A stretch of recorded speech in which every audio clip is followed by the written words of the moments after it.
이번 시간에는 95페이지네요. 법령의 무효와 취소. 여기서 무효란 것은 처음부터 효력이 발생하지 않는 상태예요. 법령에는 성립해서 존재하나 당사자 의도한 대로 권리와 의무가 발생하지 않는 상태를 우리는 무효라 그래요. 그런데 취소라는 것은요, 유효한 법령이에요. 다만 그 유효한 법령이 행위 안에 취소 사유가 우리 정해져 있는 민법상의 그 사유가 존재하고 있기 때문에 그 행위 당사자 중에 누군가가 취소한다라고 권리를 행사하게 되면 그 유효한 법령이가 처음부터 무효인 법령으로 바뀌는 제도가 취소입니다. 따라서 무효는 처음부터 효력이 안 생긴다는 것이고, 취소 제도란 것은 유효한 법령이가 취소를 통해서 소급해서 무효가 된다는 면에서 차이가 있다. 다만 취소를 하게 되면 무효의 효과가 똑같습니다. 무효와 그런 내용으로 정리하시면 되겠고, 그 차이점은 여러분이 96페이지에 정리해 두는데요. 한번 참고해서 봐두시면 좋겠습니다. 자, 먼저 96페이지에요. 무효의 종류부터 보도록 할게요. 무효의 종류, 이거는요, 기본적으로 절대적 무효, 당연 무효, 전부 무효, 확정적 무효가 원칙입니다. 민법상의 무효라 하는 것은 모든 사람에 대해서 전부 모두가 다 무효를 인정해야 된다는 제도죠. 그게 절대적 무효예요. 다만 이 절대적 무효와 반대편에 있는 그 대립되는 개념이 뭐냐? 상대적 무효겠죠. 이 상대적 무효란 것은 무효는 무효인데 특정된 사람한테는 무효를 주장할 수 없는 거예요. 그것을 우리는 상대적 무효라고 그래요. 절대적 무효라는 것은 모든 사람한테 무효니까 다 무효를 주장할 수 있는 거죠. 누구든지 주장할 수 있고 언제든지 주장할 수 있는 거예요. 그러나 상대적 무효라는 것은 특정된 사람에게는 무효를 주장할 수 없는 것을 말한다. 그럼 예컨대 어떤 게 있느냐? 우리가 민법 107조나 108조에서 무효 사유가 있었죠. 즉 107조 지인이 아닌 의사표시에서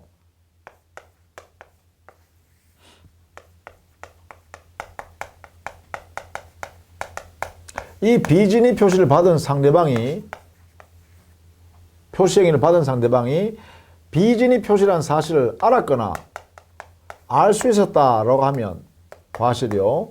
이런 경우라면 이 표시행위는 무효가 된다 이렇게 했죠. 이렇게 했잖아요. 이 무효를 가지고 어떻게 하냐? 선의의 제3자에게 이걸 가지고 대항할 수 없죠. 이렇게. 대항하지 못한다 이렇게 했어요. 그죠? 그 말은 뭐냐? 이 무효인 거래행위는 선의의 제3자한테는 무효라고 주장할 수 없다 이 말이에요. 그러니까 뭐예요? 선의의 제3자는 정당하게 야 이거 유효잖아 해버려도 된다는 거죠. 그 무효를 가지고 나한테 주장하지 말라는 거죠.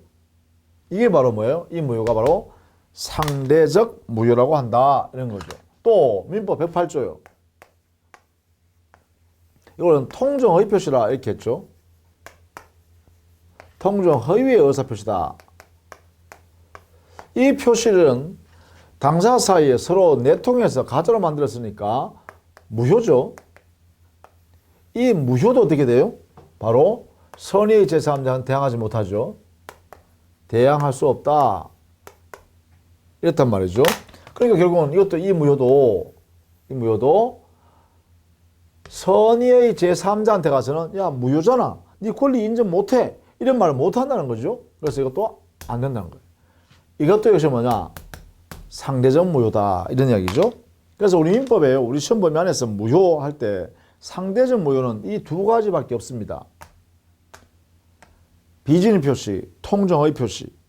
여기서 선의의 제3자한테 대항하지 못하는 무효라는 면에서 상대적이다.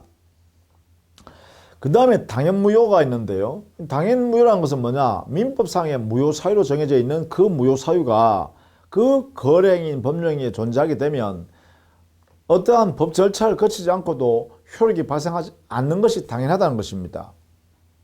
이게 당연무효라 그래요. 즉 법원에 가서 판사님으로부터 이게 무효다라고 선고를 받아야 무효가 되는 것이 아니라 민법에 규정되어 있는 그 무효 사유가 그 법령이 속에 들어있으면 당연히 효력이 생기지 않는다는 것입니다. 이걸 당연무효라 그래요.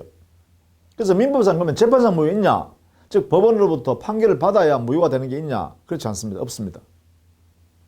그래서 민법에 있는 무효란 것은 당연 무효가 원칙이다. 이렇게 되겠죠. 그 다음에 우리 민법에요. 만약에 법령이 일부분의 무효가 있으면 전부 무효가 원칙이다. 그래서 지금 우리가 절대 무효, 당연 무효, 전부 무효가 원칙입니다. 전부 무효. 그러니까 법령이 일부분에 무효가 있다 하더라도 전부를 무효 취급한다라는 원칙이에요. 다음은 우리 민법에 137조에 가면 이 전부 무효에 관해서요. 나머지 일부분이 무효란 거죠.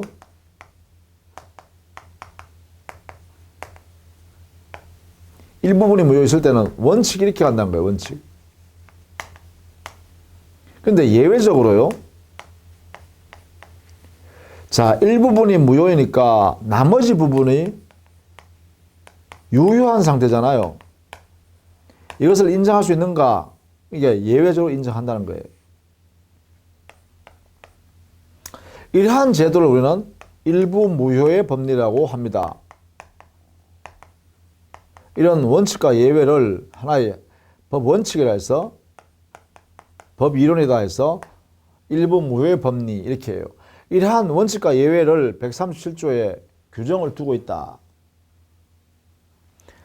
이때 요게 예외적으로 일부분만 무효로 취급하고 나머지를 유효로 취급하는 이러한 경우는 어떤 경우냐?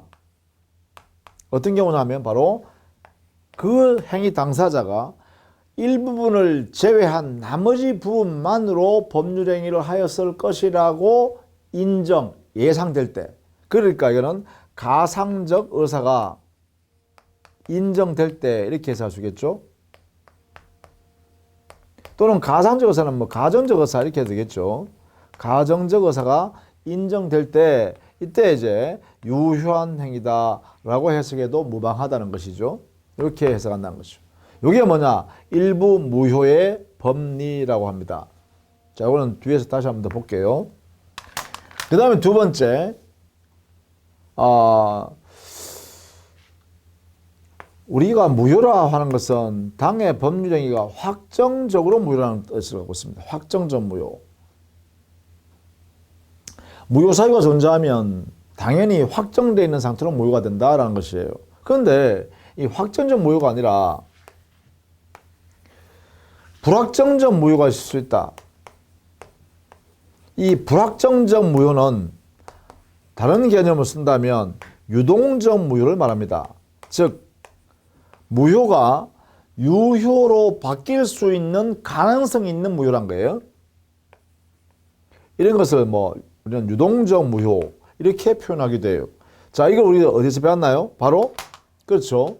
전 시간에 우리가 배웠던 협의의 무권 대리가 바로 여기 들어가죠. 협의의 무권 대리 제도가 바로 유동적 무효 상태에 해당되죠. 왜냐하면 본인이 추인을 하면 처음부터 유효로 바뀐다 이렇게 했잖아요. 그죠? 그래서 이러한 유동적 무효의 대상이 되는 행위는 바로 협의의 무권 대리 행위다. 그 외에는요. 그래요. 우리 판례가 협의의 무권 대리를 인정한 예가 있습니다. 바로 그게 토지거래 허가구역 내에 있는 토지를 거래한 경우죠. 이 토지 매매 계약을 허가받기 전이면 이럴 때는 이 토지 매매 계약이 유동적 무효 상태에 있다라고 법원이 판단했다는 것입니다. 이게요. 그래서 결국은 토지 거래 허가구역에 있는 토지 매매 계약을 허가받기 전까지는 유동적 무효다 했으니까 이 법리를 어떻게 해결할 것인가는 오로지 이거는 판례 이론으로 정리해야겠죠. 그래서 이것을 우리는 뒤에서 공부하게 된다라는 것이에요. 이게. 그러면 무효의 원칙이 이런 거예요. 그러면 이건 처음부터 효력이 생기지 않는 것이 대원칙이죠. 그렇죠? 처음부터 무효다. 이게 이제 대원칙입니다. 이런 내용이 있다. 그 다음에 취소의 종류도요. 우리 민법에 여러 가지 형태의 취소가 있는데 우리가 지금부터 배우려는 취소는 협의의 취소로서 유효한 법률행위 속에 취소 사유가 존재하기 때문에 정당한 취소권자가 취소한다는 의사표시를 하게 되면 소급해서 무효가 되는 것, 처음부터 무효가 되는 제도를 협의의 취소라 그래요. 이러한 취소를 말하는 것이고, 그 안에는 제한 능력자 취소한 경우는 어떻게 돼요? 모든 사람한테 취소 효과를 주장할 수 있죠. 왜냐하면 선의 제3자 보호 규정이 없으니까 선악 불문하고 모든 사람에 대해서 제3자한테도 취소했어, 나는 내 재산 돌려 가져가야겠어 라고 요구하면 선의 제3자도 돌려줘야 되죠. 물론 악의 제3자도 돌려줘야 되고요. 이런 면에서 절대적 취소라고 합니다. 그런데 착오에 의한 취소라든지 또는 사기강박을 당했기 때문에 취소한 경우에는 선의 제3자 대항할 수 없는 취소잖아요. 이런 취소를 우리는 뭐라 그러냐? 상대적 취소, 이렇게 표현합니다. 자, 그런 내용으로 정리를 해 두시면 되겠죠. 자, 그러면 98페이지 갔어요. 법률행위가 무효가 되었다라고 할 때, 이 무효가 되었을 때 기본적으로 효과는 어떻게 될까? 무효 효과. 자, 여기에는 첫 번째요. 무효인 이 법률행위 안에, 무효라는 의미는 권리도 안 생겼을 뿐만 아니라 의무도 안 생겼다는 것이잖아요. 그러니까 의무가 안 생겼으니까 아직 이 행위로부터 아무런 이행을 한 것이 없다면, 이행 전이라면 뭐 의무가 없으니까 이행할 필요가 없죠. 이행 불필요하다, 안 해도 된다는 것이죠. 근데 문제는 뭐냐면 무효인 행위임에도 불구하고 의무가 안 생겼는데도 불구하고 이미 이행한 후라면 어떻게 할까? 그대로 이 행위 내용대로 이행을 했답니다. 이행을 했다면 이행할 필요가 없는 것을 이행했고, 그 상대방은 이행을 통해서 이득을 취하겠죠. 그 상대방이 이득을 취한 것은 권리가 없는 상태로서 이득을 취했죠. 그래서 법적으로 아무런 권리도 없이 취득한 이득이니까 이걸 우리는 뭐라 하냐면 부당이득이 발생하게 돼요. 즉 이행으로 인하여 부당이득이라는 것이 발생하게 된다는 거죠. 그렇다면 부당이득은 정당한 상태로 돌려줘야 된다라는 것이에요. 그래서 부당이득이 발생하면 반환해야 할 의무가 생겨요. 이렇게 되겠죠? 반환할 의무가 생긴다, 이런 이야기예요. 그러면 상대방 이행한 사람 입장에서는 반환할, 청구할 수 있는 권리가 생기겠죠. 그래서 이 부당이득이 발생되면, 부당이득 관계가 이렇게 생기면 그때는 반환할 권리와 의무 관계로 이런 관계가 발생한다라는 것이에요. 이게 이행한 경우의 효과입니다. 단, 이 무효 사유가 만약에 103조 반사회질서이거나 104조 폭리행위에 해당되면, 이 폭리행위자, 폭리자요, 수익자죠. 폭리자나 여기는 당사자요. 당사자 사이에는 사회질서 위반의 의도를 가지고 거래행위이기 때문에 여기는 이행한 부분에 대해서는 불법 원인급여가 돼버려요. 사회질서 위반되는 내용을 원인으로 해서 급부를 한 행위가 돼버려요. 여기에는 우리 민법이 불법 원인 급여, 이 급여 행위에 대해서는 746조 규정에 의해서 반환 청구를, 이 부당이득 반환 청구죠. 이 반환 청구권을 인정하지 않는다라는 거예요. 그래서 반환 청구를 못하게 했어요. 이행했더라도. 자, 그래서 이 무효 사유 중에 예외가 있어요. 예외. 이러한 효과에서 예외. 그 예외가 뭐냐? 바로 103조, 104조. 여기에는 반환 청구권이 부당이득 반환 청구를 못하게 해놨죠. 그러나 원칙은 뭐라고요? 반환 청구가 인정된다는 것이죠. 이게 원칙이에요. 이 원칙이에요. 자, 이렇게 정리해 두셔야겠습니다. 기본적으로요. 이게 이제 무효 효과예요. 자, 그러면 우리 민법상의 무효제도를 한번 살펴봐야겠죠.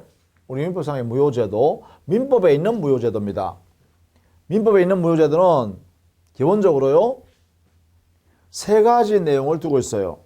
첫 번째는 일부 무효의 법리 137조, 두 번째는 무효행위를 전환해서 인정하는 무효행위 전환제도 138조, 그 다음에 무효인 행위를 스스로 인정하는 추인하는 제도입니다. 그래서 무효행위 추인제도 139조, 이 세 가지 제도에서 무효행위를 이렇게 일단 어떻게 해서든 유효한 행위로 바꿔보려는 거죠. 이런 내용이 있다라는 것이에요. 자, 그러면 그것을 지금부터 좀 살펴보도록 하겠습니다. 자, 우리는 98페이지에 일부 무효의 법리 있어요. 이게 137조에 있죠. 이게 일부 무효의 법리를 규정하고 있다라는 것입니다. 즉, 법령이 하나의 법령을 했는데 이게 행위예요. 법령이 한 개의 법령을 했어요. 근데 이 영역만큼이 무효인 사유가 있더란 거예요.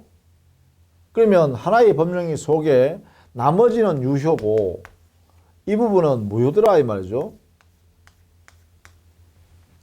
자, 이런 경우로는 일부 무효다 이렇게 해요. 일부 무효다.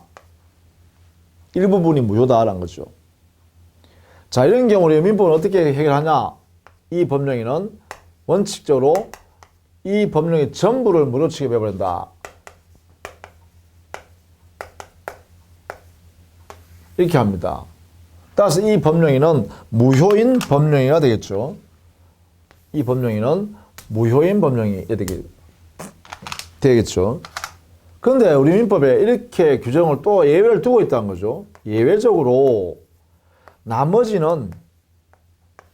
부분은 그대로 유효로 취급할 수 있다라는 것이에요. 이게 예외가 있다라는 것입니다. 이렇게. 자, 이렇게 예외로 인정하기 위해서는 유효로 반드시 거쳐야 할 요건이 필요해요. 그게 뭐냐? 바로 이 나머지 부분을 제거해버리더라도 이렇게. 그러면 이런 법령을 하였을 것이라고 인정되어져야 한다는 거예요. 이런 모습의 법령이. 이건 이런 행위를 한 적이 없죠. 그래서 이거는 가상적으로 그러한 의도가 있었을 것이다 라고 보충적 해석을 통해서 법령의 해석을 통해서 이것이 인정되어져야 됩니다. 법령의 해석을 통해서 가정적으로 아마도 저 무효 부분만 빼버려도 나머지 부분만으로 법령행위를 아마도 했을 거야 라고 객관적으로 인정되면 그러면 나머지 부분만으로도 유효로 인정해 주자. 이렇게 하는 것이 바로 예외 일부 유효입니다. 이렇게 정리한 거죠. 따라서 반드시 여기에 보충적 해석에 의한 가상적 의사가 이게 인정돼야 돼요. 그래야만 유효로 나머지 부분을 인정해 줄 수 있다. 이렇게 되겠죠. 자, 이걸 꼭 알아두셔야겠습니다. 이러한 일부 무효 원칙이요. 이러한 법리는요. 우리 민법의 일부 취소의 제도에도 여기에 유추 적용합니다. 이게 판례 태도이기도 하고요. 그래서 당의 법률 행위 자체가 한 개의 법령이지만 나뉘어질 수 있어야 되고 이렇게 나누어질 수 있어야 되고 빼더라도 존재할 수 있어야 되고 두 번째 그 대상 목적물이 있으면 목적물도 이렇게 나누어질 수 있는 것이어야 되죠. 그 다음에 두 번째가 뭐예요? 가상적 의사가 있어야 돼요. 반드시 그죠? 이게 인정되어져야 돼요. 다만 이 가상적 의사를 해석하는 방법은 바로 보충적 해석이라는 해석 방법에 의합니다. 해석 방법이에요. 자, 이렇게 정리되어 있습니다. 자, 두 번째. 어떤 법령행위가 무효인 행위가 실제로 존재한다 이 말이죠. 당사자 사이에 실제로 한 행위는 A 행위예요. 실제 한 행위는 A 행위인데 이 행위 안에 보니까 무효 사유가 있어요. 무효 사유가 있어서 무효예요. 무효 사유 때문에. 그런데 만약에 이 A 행위를 한 당사자가 말이죠. 저 무효 사유가 있어서 무효라는 사실을 알았더라면 이 행위 안 하고 아마도 이 행위 했을 거야. B 행위로 했을 것이다 라고 인정되면 이렇게 A 행위를 B 행위로 바꾸어서 인정하는 거죠. 이거는 그런데 뭐예요? 가상적 행위죠. 가상적 법령이에요. 아마도 이런 행위 했겠지? 이렇게 하는 거죠. 이거는 뭐예요? 실쟁이죠. 실쟁이에요. 그러면 실쟁이는 무효라는 사실을 알았더라면 아마도 저게 아니라 이걸 했을 거야 라고 된다면 이게 전환이라는 거죠. 이게 전환이라는 거죠. A 행위인 무효인 행위에서 전환해서 B 행위로 유효한 행위다. 이게 바꾸는 제도가 전환 제도라 그래요. 이것을 무효행위 전환이라고 합니다.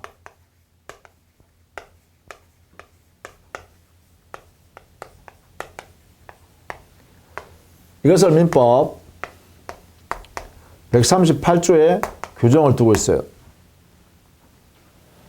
자, 138조 무효행위를 A행위에서 B행위로 이렇게 전혀 당사자가 거래 행위를 하지도 않은 행위로 바꾸어서 인정해 주는 제도, 전혀 하지도 않은 행위를 인정해 주는 거니까 엄격한 요건이 필요하겠죠. 그래서 이것을 인정하기 위한 요건이 필요합니다. 첫 번째는요, 최소한 A 행위인 무효인 행위 속에는요, B 행위를 만들려는 이 행위의 요건을 모두 갖추고 있어야 됩니다. 이렇게 포함하고 있어야 돼요. 여기서 구비하고 있어야 돼요. B 행위 요건을 다 구비하고 있어야 돼요. 그러니까 결국은 이 A 행위가 훨씬, 즉 실제로 한 이 A 행위가 훨씬 더 큰 그릇이라 그러죠. 그래서 B 행위의 요소들을 다 가지고 있다는 거예요. 그래서 이 A 행위의 성격은요, B 행위와 비교했을 때 이건 포괄적이다. 또 B 행위 요건을 다 가지고 있으니까 내포성이 있다. 이렇게 표현할 수 있겠죠. 이러한 성격의 A 행위여야 한다. 이런 거죠. 그 다음 두 번째요.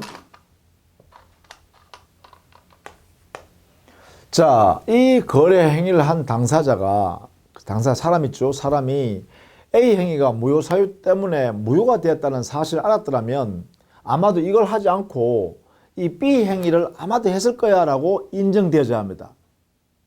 이거는 뭐예요? 가상적 행위로 인정되어지니까 가상적 의사가 인정돼야 되겠죠? 그래서 두 번째가 가상적 의사가 인정되어져야 한다. 이렇게 되겠죠? 자, 이때 우리는 앞에서 일부 무효의 법리에서 했듯이 이 가상적 의사는요, 당연히 뭐예요? 그래, 법령의 해석에서 보충적 해석을 통해서 해석한다. 그죠? 보충적 해석을 통해서 이것이 인정되어져야 한다는 거죠. 아마도 이랬을 거야.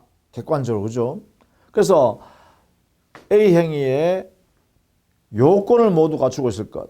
그리고 행위 당사자의 주관적으로도 아마도 이렇게 이런 의사를 결정했을 거야. 라고 가상적 의사가 인정되어질 것. 이 두 가지가 갖추어지면 드디어 무효행위 전환을 해줄 수 있다. 이렇게 되겠죠. 다만요, 우리는 학자들은 이때 이 B 행위요. B 행위 요건이 요식 행위가 아니라 요식을 요하지 않는 불요식 행위라면 가능해요. 그런데 만약에 이 B 행위 요건이 조심해야겠죠. 만약에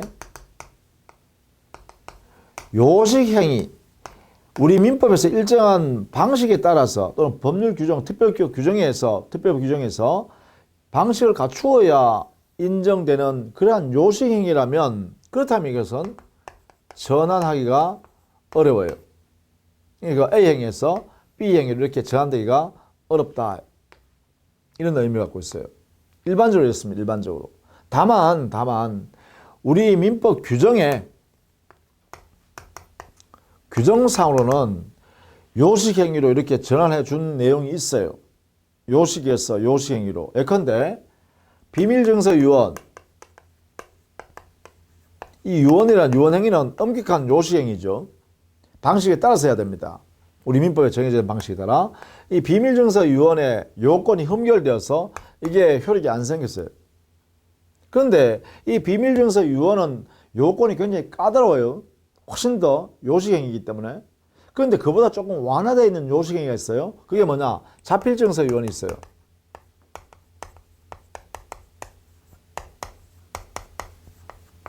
이것도 역시 요식행위예요. 요식행위인데 비밀증서 유언의 방식은 갖추지 않았기 때문에 효력이 안 생겼지만, 그러나 이 유언이요, 자필증서 유언보다 완화되어 있는 요식행위인 자필증서 유언의 요건을 갖추었다면 그래요. 이걸로 전환해 주는 거예요. 이렇게 해요. 그래서 비밀증서 유언을 자필증서 유언으로 전환할 수 있다라고 민법 규정 1071조에서요. 이렇게 규정을 두고 있더란 거예요. 이렇게. 이런 경우를 허용해야죠. 법에서 정해놨으니까. 이때 뭐예요? 이거는 요식행위로의 전환이죠. 요식행위로의 전환이 인정된다. 그래서 이거는 이론적으로 해요. 이론적으로. 이론상으로 보면 요식행위로 전환하는 것은 안 된다라는 것이 원칙이지만, 그러나 법 규정에서 이렇게 인정하는 경우가 있고요. 또 우리 판례도 인정하는 경우가 있어요. 판례도. 예를 들면 허위의 출생신고가 있었는데, 이렇게 허위의 출생신고 무효예요. 가짜 허위니까. 근데 이것을요, 인지신고행위로 이렇게 전환하기도 해요. 이렇게. 또는 경우에 따라서는 입양신고행위로 이렇게 전환해서 이걸로 유효한 행위로 인정해 주는 이러한 판례도 있다. 이런 얘기예요. 판례가. 필요에 따라서는. 그럼 이 판례는 뭐냐? 요식행위로의 전환이잖아요. 그죠? 이게 요식행위입니다. 요식행위로 전환했다. 이런 거죠. 자, 이런 예외가 있다라는 것도 함께 알아두셔야겠어요. 이게 바로 무효행위 전환이라고 합니다. 자, 그것이 99페이지에 요건으로 정리해놨죠. 일단 성립한 무효인 행위가 있어야 되겠고, 다른 법령의 요건을 구비해야 되겠고, 또 다음에 다른 법령행위를 하였을 것이라고 의혹하였을 것. 이게 바로 가상적 의사가 인정돼야 된다. 그죠? 그 다음에 전환할 때 요식행위로의 전환은 원칙적으로 불가능하다. 이렇게 정리하는 것이죠. 다만 우리 판례는 100페이지에 가시면 우리 판례는 요식행위로의 전환을 인정한 사례들이 있다. 그리고 민법 규정에도 있다. 이렇게 정리해 두시면 되겠죠. 자, 그 다음에 마지막으로 무효행위 추인입니다. 마지막으로요. 무효인 법령행위를 행위 당사자가 야, 인정할게. 무효행위지만 인정하마. 이렇게 하면 인정될 수가 있다는 거예요. 그것을 우리는 무효행위 추인이라고 그래요. 나중에 행위를 하고 난 뒤에 과거의 그 무효인 행위에 대해서 나 지금 인정할게. 이렇게 하는 것을 우리는 추인이라고 그래요. 이걸 우리 무효행위 추인이란다. 무효인 행위를 인정하겠다라고 하는 거예요. 이게 무효행위 추인이라고 그래요. 자, 무효인 A 행위가 있었어요. 그런데 이것을 추인을 하게 되면 우리 민법에는요, 유효로가 된다가 아니라 새로운 법률행위로 간주해 줍니다. 언제부터? 추인한 이때부터. 그래서 여러분은 장래효다 이렇게 표현해요. 추인한 그때부터 새로운 법령행위로 인정한다. 이거 조심해야 돼요. 유효행위로 인정한다가 아니라 새로운 법령행위로 인정한다. 간주요. 이게 뭐냐? 추인의 효과입니다. 요 내용이요. 추인의 효과. 새로운 법령행위로 간주. 그리고 그 효과는 추인한 이때부터 효과가 발생하기 때문에 장래효다. 이게 민법의 원칙이에요. 그럼 이렇게 추인한다 할 때 어떤 내용으로 어떤 요건을 갖추었을 때 가능한가? 여기는요. 자, 무효인 사유가 있기 때문에 새로운 행위로 바꾸려 그러면 여기는 전제가요. 첫 번째. 무효 사유가 종료된 후에 추인을 해야 돼요. 두 번째, 이 추인권 행사, 추인한다라는 것은 상대방에 대한 의사표시라는 거죠. 상대방이 있는 의사표시라는 겁니다. 의사표시. 이때 의사표시할 때는 야, 이거 무효행위라는 사실을 알면서 해야겠죠. 알면서. 그리고 이 의사표시는 명시적이든 묵시적이든 묻지 않습니다. 명시적이든 묵시적이든 모두 가능하죠. 의사표시 가능해요. 자, 이런 내용인데요. 근데 만약에 그 무효 사유가 종료될 수 없는 무효면 들어갈까? 종료 후에만 추인할 수 있으니까 그러면 이렇게 되겠죠. 여기에서 무효행위 추인이 불가한 무효 사유가 있습니다. 즉 추인할 수 없는 무효가 있다는 거죠. 이게 어떤 거냐? 예컨대 사회질서 위반 103조에 해당되거나 또는 104조 불공정한 법령이 되거나 또는 강행법규에 위반되어서 무효가 되는 경우가 있겠다. 그죠? 반하는 경우. 이런 경우에는요. 사회 질서와 관계되어 있기 때문에 무효가 되어버린 거예요. 이것은 사회 질서가 바뀔 수가 없는 거잖아요. 그러니까 이것은 무효 사유가 종료, 끝날 수가 없어요. 끝날 수가 없으니까 뭘 못한다. 왜냐하면 반드시 무효 사유가 끝나야만 추인을 할 수 있다 했잖아요. 그죠? 이렇게요. 종료된 후에만 추인할 수 있다 말이에요. 그러니까 이거는 종료될 수가 없으니까 추인을 할 수가 없다라고 해석해야겠죠. 따라서 추인 불가능한 사유들입니다. 그래서 시험 문제는 이게 자주 나온다라는 것이에요. 정리해 주셔야겠죠. 이게요. 요건상 추인이 불가능한 것. 추인하면 어떻게 되는데 새로운 법령으로 그때부터 인정한다. 새로운 법령을 인정한다. 이렇게요. 자, 이것이 이제 추인의 제도입니다. 자, 이런 경우에 우리는 민법에 지금 우리가 살펴봐는 137조 일부 무효의 법리, 138조 무효행위 전환, 139조 무효행위 추인, 이 모든 규정은요 전부 임의 규정입니다. 이 규정 자체는 임의 규정이에요. 임의 규정. 임의 규정이니까 이와 다른 내용의 당사자의 의사표시를 해서 하면 유효입니다. 일부 무효의 법리를 아니라 언제나 야 우리 계약에 지금 일부분이 무효니까 이거 전부 다 나머지는 유효를 하자. 자기들끼리 약속할 수도 있어요. 뭐 가산제 의사 이거 따질 필요 없이 그죠? 그러니까 당사자 의사가 따라서 해석한다 이 말이죠. 138조 무효행위 전환요. 무효행위 전환인데 전환은 뭐예요? 다르게 전환할 수도 있다는 거죠. 자기들 약속만 하면. 이해되네요. 139조예요. 무효행위 추인이죠. 추인하면 그때부터 새로운 법령으로 본다는 거잖아요. 그런데 당사자가요. 야, 이 과거로 소급해서 아예 인정하자. 유효로 해버리자. 이거 가능하다는 거죠. 그래서 이 내용은 자, 모두 무효 제도 우리 민법상에 있는 규정 세 가지 모두는 임의 규정이기 때문에 당사자가 이 규정과 다르게 약정하는 것도 허용된다라는 것이에요. 이것을 꼭 같이 이해해 두시면 좋겠다라는 것이에요. 자, 우리는 다음 시간에는요. 유동적 무효에 관한 내용을 정리하려 합니다. 그래서 유동적 무효 우리 판례 정리하면 되겠죠. 그래서 다음 시간에는 유동적 무효를 정리하도록 하겠습니다. 고생했습니다.